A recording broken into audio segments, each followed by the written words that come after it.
Hola, ¿qué tal audiencia? Mi nombre es Artemio Salazar y soy el conductor del tren. Un día más les doy la bienvenida a este su programa, El Maquinista Historias de Terror. Así que prepárense un café, pónganse los audífonos y disfruten este relato.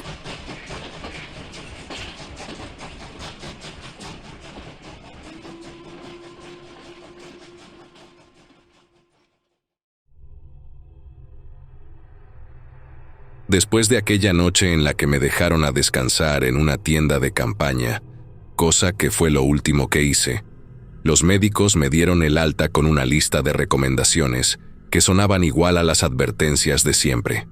Descanso, evitar esfuerzos, apoyo psicológico si lo necesitaba. Sonreí por dentro y asentí en voz alta. No iba a discutir, pero tampoco iba a decir una palabra sobre lo que había pasado, con la visita del ser dragón o draconiano como mejor es conocido. Decidí no hablar y no hablé. No a los colegas, no a los estudiantes, no a la gente del proyecto. Sabía que con una sola frase me podían colgar el estigma de loco y tirar años de trabajo por la borda. Mi nombre es mi herramienta. Sin él no hago nada. El equipo siguió exhausto y con prisa. Las jornadas eran largas y cada metro que abríamos en el cerro donde había algo extraño enterrado traía problemas nuevos, no respuestas. Los túneles tenían cortes rectos, ángulos que no parecían naturales y cámaras con dimensiones y proporciones que no aparecían en ningún informe de arquitectura prehispánica. Les mostré al encargado de topografía los datos del escáner 3D y nos quedamos mirándolos. Perfiles exactos, cámaras que parecían diseñadas para algo más que ceremonias. Nadie dijo artificial en voz alta. No todavía, pero todos lo pensábamos. La tensión crecía. Los estudiantes discutían teorías entre ellos. Algunos se ilusionaban con la posibilidad de un hallazgo único. Otros se frustraban porque la hipótesis oficial no encajaba con los datos. Yo me mantuve al margen. Guardé mis notas aparte, en una libreta que no dejé a la vista. Ahí apunté cosas diferentes a lo que estábamos estudiando. En mi mente resonaban una y otra vez las respuestas de mi plática con el draconiano, pero había algo que me dejaba frío solo de recordarlo. Una frase que repetí hasta dejarla marcada con tinta oscura. Somos de origen pleyadiano. La había escrito tal como la escuché. La repetía para no olvidarla, y también porque no sabía qué otra cosa hacer con ella. Una tarde me alejé del campamento. Necesitaba pensar sin voces ni miradas. Caminé hasta los bordes de la ciudadela prehispánica que rodea el cerro donde estábamos excavando, entre bejucos y restos de muros antiguos. Hay claros donde el viento corre menos y la sombra se mantiene. Me senté entre raíces y hojas secas, saqué la libreta y la abrí en la página marcada. La frase me dio vueltas otra vez. Si eso fuera cierto, ¿qué mierda significa para nosotros?, pensé. ¿Qué nos hace pensables como especie en ese caso? Cerré los ojos un momento para ordenar las preguntas. ¿Hubo intervención pleyadiana? ¿Qué buscaban? ¿Por qué? Anoté algunas preguntas sueltas en el margen, porque escribir me ayuda a contener la ansiedad. Pero también necesitaba descanso. El cuerpo me lo pedía después de jornadas sin dormir bien, pero no quería perder la concentración. Inevitablemente me acomodé mientras la brisa fresca me golpeaba la cara y el canto de las aves me relajaba. Cerré los ojos sin saber qué ocurriría y fue un ruido lo que me despertó. Hojas crujientes que se aplastaban con pasos duros. Abrí los ojos y me quedé quieto. Frente a mí, de pie, estaba el draconiano. Tenía una serpiente coral enrollada en la mano. Parecía que la había atrapado en el momento en que se disponía a morderme. Me miró con la misma calma con la que alguien mira un objeto cotidiano y habló sin cambiar el tono. No deberías dormir así, sobre todo en un sitio donde abundan las criaturas salvajes, aunque claro, tu especie confía mucho en la suerte, y en que alguien más se haga cargo cuando la suerte falla. Ahora entiendo por qué tantas ofrendas a los dioses. Todo quieren que hagan por ustedes. ¿En serio me va a hablar así? Pensé, sin moverme. Respira, no grites, no actúes raro, me dije a mí mismo. Él no se inmutó. Levantó la serpiente y sin siquiera apartar la vista de mí, la mordió de la cabeza. Se oyó un chasquido húmedo. Luego la llevó a la boca y empezó a devorarla. No fue grotesco, fue práctico y directo, como quien come una fruta. Lo observé porque mentiría si dijera que no me interesó saber cómo reaccionaría. No aparté la vista. Nunca te había preguntado qué es lo que comes, dije por fin. Pero ya veo. Masticó despacio y me miró con la misma lentitud. Realmente nunca siento hambre, pero me gusta simular que sí. ¿Te parece divertido?, pregunté. Me parece útil, respondió. Si hago algo que reconoces, bajas la guardia. Tu especie necesita hechos simples: ver comer, ver dormir, ver trabajar. Si hago acciones que te resultan familiares, te relajas, entonces puedo hablar con más calma. No dejé que el silencio se comiera la escena. Me puse de pie. No te intimides, ponte firme, me dije. No he dicho nada de ti a nadie. Solté antes de pensar demasiado. Sí lo sé, contestó. ¿Por qué? ¿Porque me lees la cara o porque me sigues?, quise saber. Con que te vea unos minutos, sé lo que harás después, dijo. Ustedes son repetitivos, eso los hace previsibles. Previsibles, repetí. Sonó más inquieto de lo que quería. Sí, hacen rutinas, registran, guardan, temen perder su nombre. Eso los controla, no es un juicio, solo observación. Me acomodé la libreta en el bolsillo y respiré. Luego le dije sin pensarlo. Tengo una duda que me aqueja. Desde la primera de nuestras pláticas, le solté sin pensarlo demasiado. Puedes decirme, y si sé la respuesta, con gusto te lo diré. Luego de eso el draconiano quedó pensativo y remató. Aunque pensándolo bien, no hay nada en la existencia que no pudiera contestarte. Estoy seguro de saberlo todo, dijo mientras tragaba lo último que quedaba de la serpiente. Entonces te confieso que escribí una réplica exacta de un fragmento de la plática que tuvimos con anterioridad, quizá lo más relevante de nuestra charla desde mi gusto.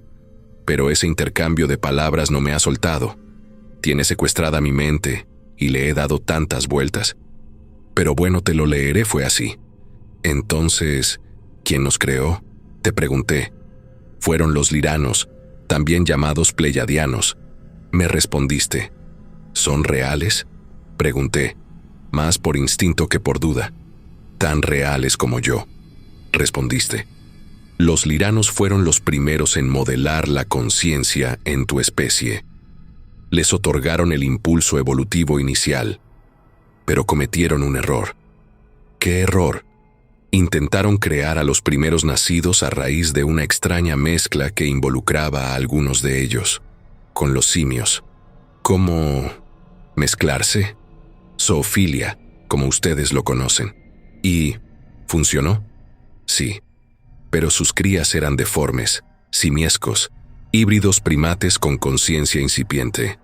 Fue necesario que esos híbridos atravesaran ciclos evolutivos largos, duros, accidentados. Durante miles de años esa mezcla imperfecta se fue refinando, hasta llegar a lo que tú eres, a lo que ustedes son ahora. Recuerdo que me costó procesarlo, pero lo entendía, o creía entenderlo. Había algo trágico, bueno, no algo. Todo era una tragedia, una especie fallida nacida del intento de una raza avanzada. ¿Acaso por eso los antiguos hablaban de los hijos de las estrellas? ¿De los dioses que vinieron del cielo y crearon al hombre a su imagen?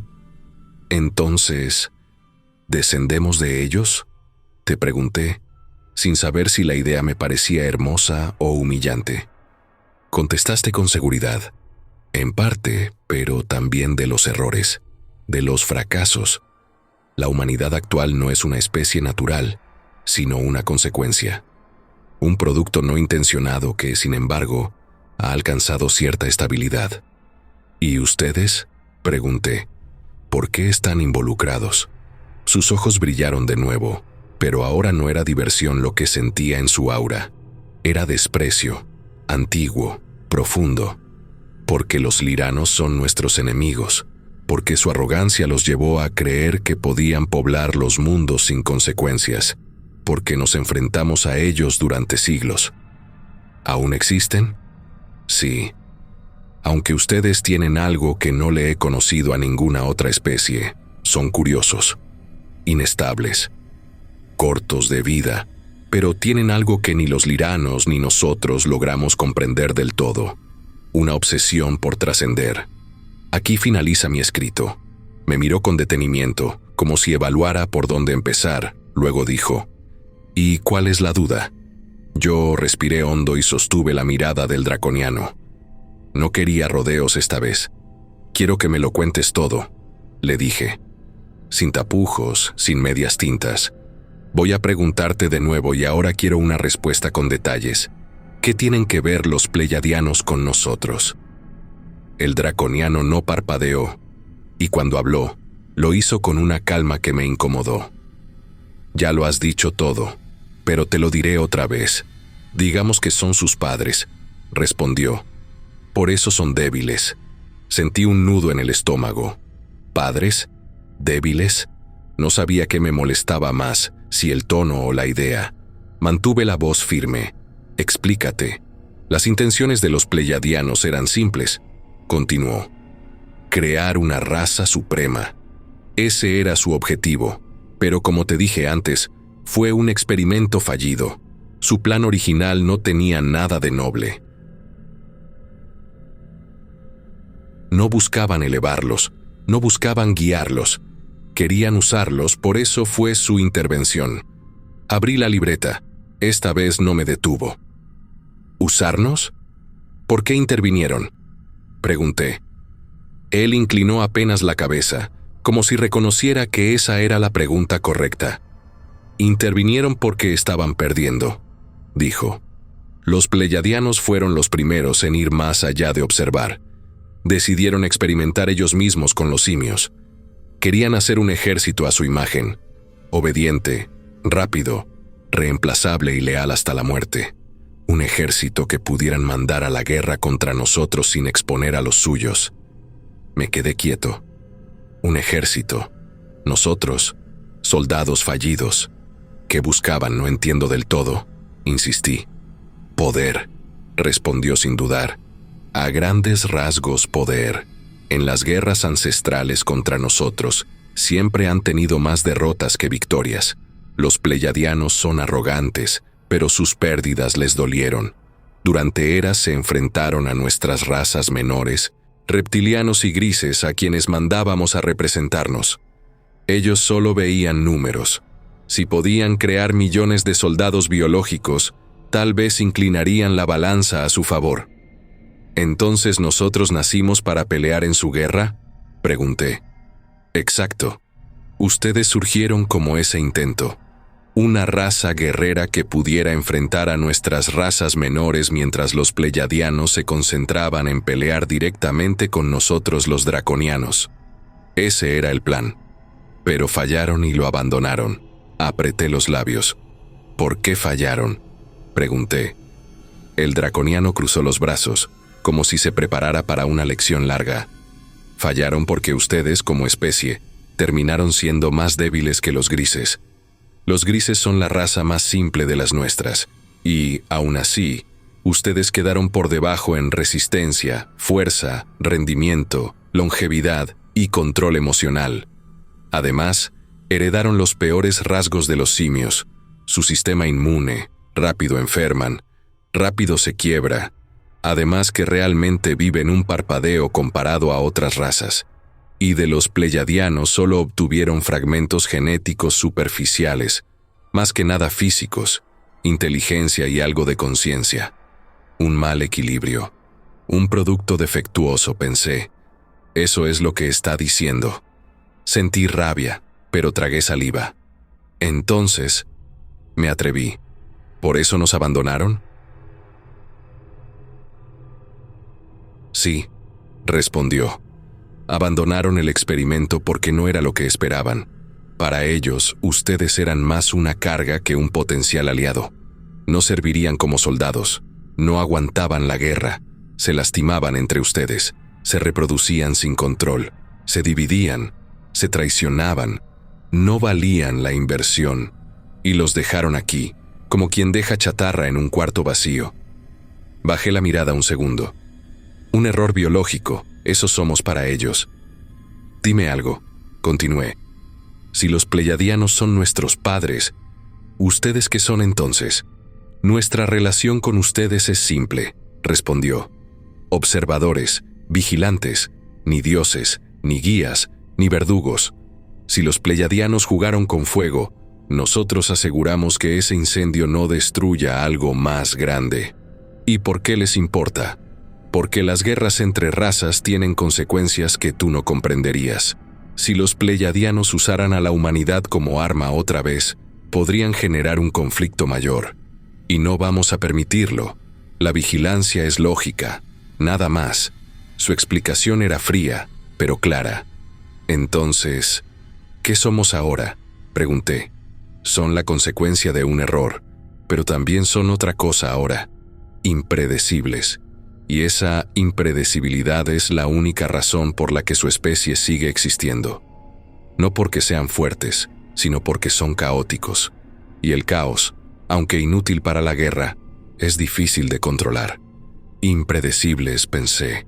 Sobrevivimos por necedad, no por diseño. Entonces fuimos creados como esclavos de guerra. ¿Y ni para eso servimos? Exacto, confirmó. Pero no lo veas como tragedia. Si hubieran funcionado como sus padres querían, hoy no existirían como especie. Serían unidades reemplazables en un campo de batalla. Su debilidad los salvó, aunque ustedes se aferran a destruirse entre ustedes por cosas absurdas. Me quedé en silencio varios segundos. Nuestra fragilidad es nuestra única victoria, pensé con coraje. Dijiste que cada vez es más difícil distinguirnos de ellos, recordé. ¿Qué significa eso? Que cada generación humana se parece más a la forma pleiadiana que al simio original. Quizá entre las sombras estén trabajando para mejorar su diseño original, tal como una computadora se va actualizando para cada vez ser mejor, respondió. Pero no en fuerza, sino en apariencia. Eso complica nuestra vigilancia porque algunos pleiadianos pueden caminar entre ustedes y pasar desapercibidos, y no todos vienen con buenas intenciones. ¿Y los reptilianos?, pregunté. Los reptilianos fueron nuestros servidores durante eras. Se rebelaron, se creen libres, se mezclan entre ustedes mejor que los pleiadianos, aunque ellos con disfraces. Son oportunistas, menos peligrosos, pero más activos en su mundo. Juegan con gobiernos, cultos y mercados. No porque sean brillantes, sino porque su ambición es corta. Ellos solo quieren dominio local. ¿Y los grises? Los grises son herramientas. Fueron creados para tareas específicas. Algunos se desviaron, otros siguen órdenes antiguas. Si ves un gris es porque ya está haciendo un trabajo. No improvisan, no filosofan, actúan. Tomé aire lentamente. La conversación era demasiado para digerir, pero no quería perder el hilo. Entonces dime, cerré los puños, si todo lo que dices es cierto, ¿qué papel tenemos ahora? ¿Para qué seguimos aquí? El draconiano respondió sin sombra de duda. Para sobrevivir, para reproducirse, para desarrollarse, y para no repetir la historia que no conocen. Si los pleiadianos regresan con planes nuevos, ustedes tendrían que decidir a quién obedecer, o a quién enfrentar. Y créeme, humano, una especie que nunca ganó ni la guerra contra sí misma, no está lista para una guerra mayor. Apreté los dientes. Nos ve como niños con cuchillos, pensé. ¿Los pleiadianos siguen vigilándonos? ¿Aún podrían retomar su plan inicial con nosotros?, pregunté. Sí, respondió. Aunque no se dejen ver, y aunque no quieran admitirlo, les siguen teniendo cierto interés. No porque los admiren, sino porque su creación los avergüenza. Hay quienes aún vigilan desde lejos, y hay uno en particular que regresó después, solo para ser adorado. No vino a guiarlos, vino a demostrar quién manda. Yo lo considero un enemigo. Tú puedes llamarlo como quieras, respeto todo. Se me erizó la piel. ¿Uno? ¿Un pleyadiano solo? Uno que ustedes conocen como mensajero, salvador o enviado, según la época. Mi cabeza ardía. Un pleyadiano infiltrado en la historia humana. ¿Alguien alabado? ¿Alguien que vino a sembrar culto? Respiré hondo. ¿Conozco a este personaje?, pregunté, sintiendo que ya sabía la respuesta. El draconiano sonrió de una manera distinta a todas las anteriores. No era la sonrisa arrogante o burlona de antes. Era una sonrisa de quien ya sabe la reacción que vas a tener. Vaya que lo conocen, respondió sin borrar el gesto. Lo conocen demasiado, diría yo. Lo nombran en templos, en canciones, en rezos, en fiestas y hasta en maldiciones. Es absurdo, pero fascinante. Incluso hay algo que nunca he terminado de entender sobre ustedes. Lo miré sin parpadear, esperando que continuara. Muchos de ustedes portan cruces como dijes, siguió. Otros colocan cruces en sus casas, en sus autos, en sus templos, en paredes, en panteones. Y no solo las portan, se arrodillan ante ellas, lloran frente a ellas, las cargan como estandartes, y todo para honrarlo a él. Pero escúchame bien, Muñoz. Todo ese símbolo que ustedes defienden y veneran representa la tragedia que ustedes creen que vivió. Entonces, no entiendo cómo pueden adorar la tragedia. No entiendo en qué parte de la historia ustedes comprenden que hay que venerar la cruz donde un hombre santo sufrió y murió. Aunque lo curioso es que para él no fue tragedia real. Fue teatro, una escena, un engaño necesario para obtener lo que buscaba, obediencia y culto. Un frío incómodo me recorrió la espalda. ¿Está diciendo lo que creo que está diciendo? No entiendo, dije. ¿Quieres decir que su muerte, su sacrificio, simulación, me interrumpió? Si él hubiera querido, no habrían podido tocarlo. La fuerza de un pleyadiano es solo ligeramente menor a la de los nuestros, los draconianos. Para que lo entiendas claro, si él quisiera, podría destruirlos a todos en cuestión de segundos. No hay clavos, madera ni látigos de metal que pudieran someterlo.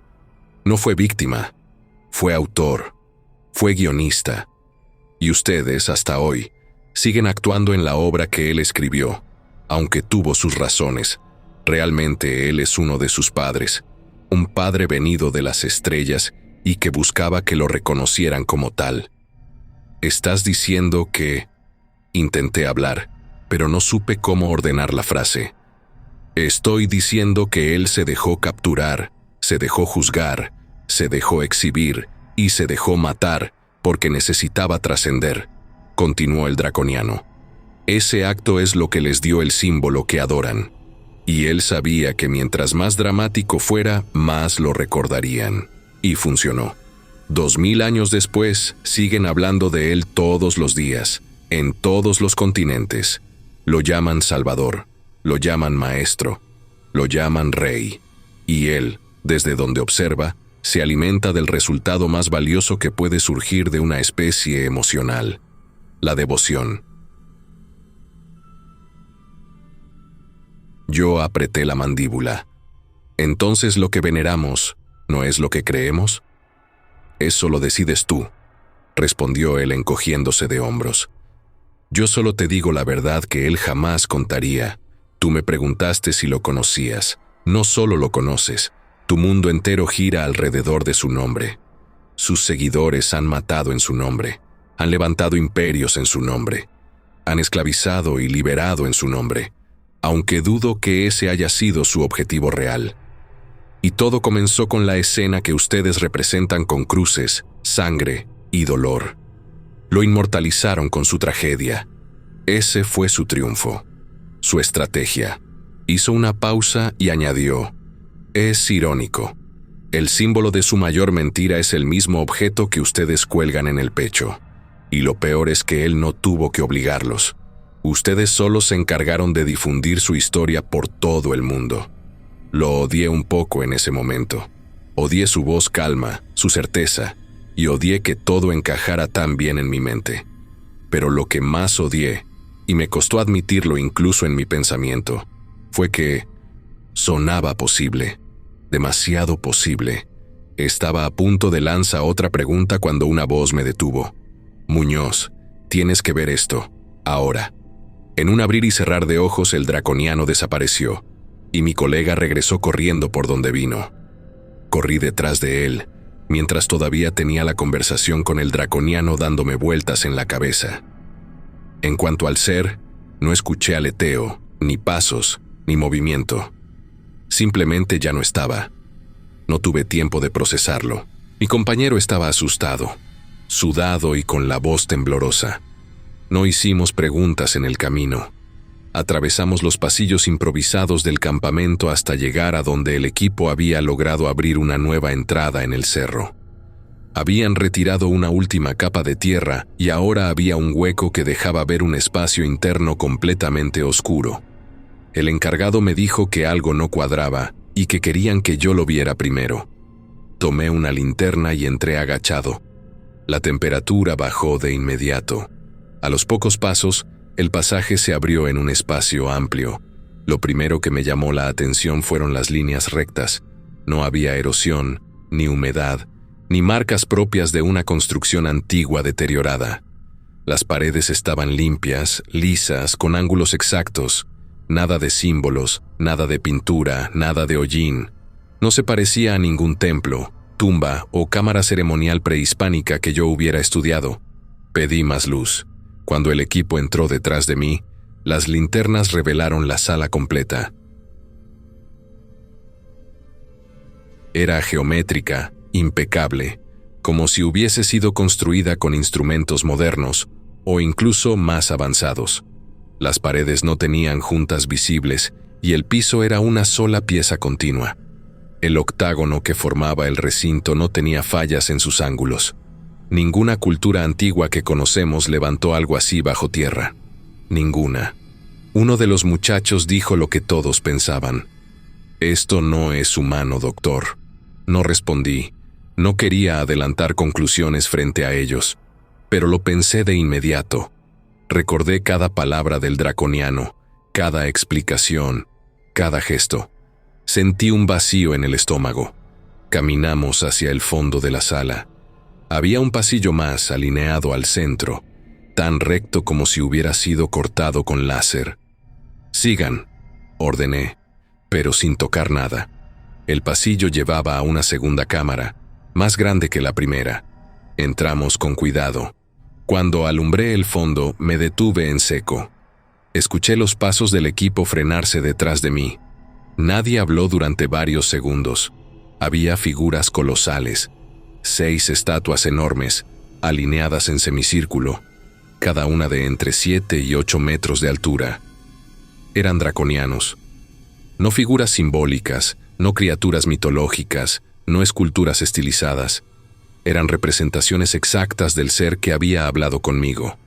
Mismo cráneo alargado, mismas extremidades, mismas alas plegadas. No podía ser coincidencia. Sentí un nudo en la garganta. Esa sala lo confirmaba todo. No eran leyendas, no eran relatos inventados. Estuvieron aquí, en este planeta, y aquella no era una cámara ritual. Era un lugar funcional. El equipo empezó a murmurar entre sí. Yo levanté la mano para hacerlos callar. «Silencio», ordené. «Nadie toca nada. Nadie se acerca a las bases de las estatuas. Vamos a registrar todo primero». Di instrucciones como pude, aunque mi cabeza estaba lejos de ahí. Miré las estatuas una por una. Cada una tenía una ligera diferencia en el rostro o la postura, detalle que jamás habría aparecido en una cultura local si estuvieran copiando un mito. Esas estatuas eran retratos, individuos reales. Respiré hondo. Es una estación de observación, pensé. No era un altar. No había señal de sacrificios, ni petroglifos, ni cenizas, ni restos humanos. Todo era funcional. Las rejillas en los muros y la exactitud de la estructura lo confirmaban. Era un lugar construido para vigilar, no para adorar. Un puesto avanzado, un centro de monitoreo, y llevaba millones de años ahí, sepultado bajo ese cerro que todos creían natural.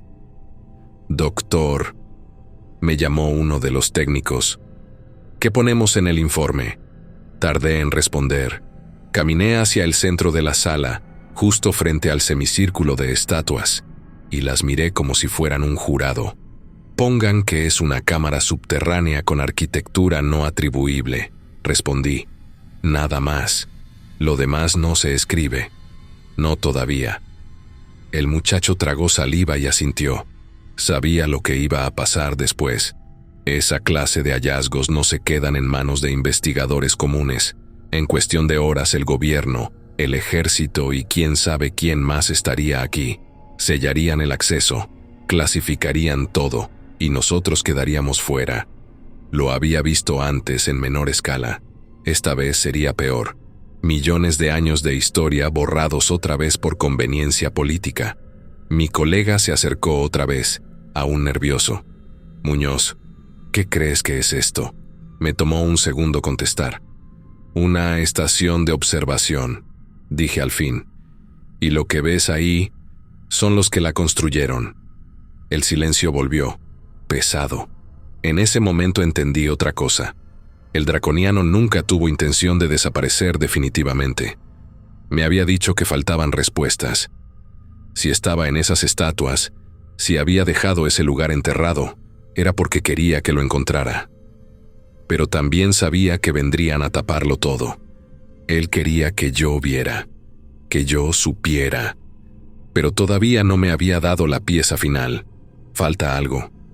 Lo sentí con absoluta claridad.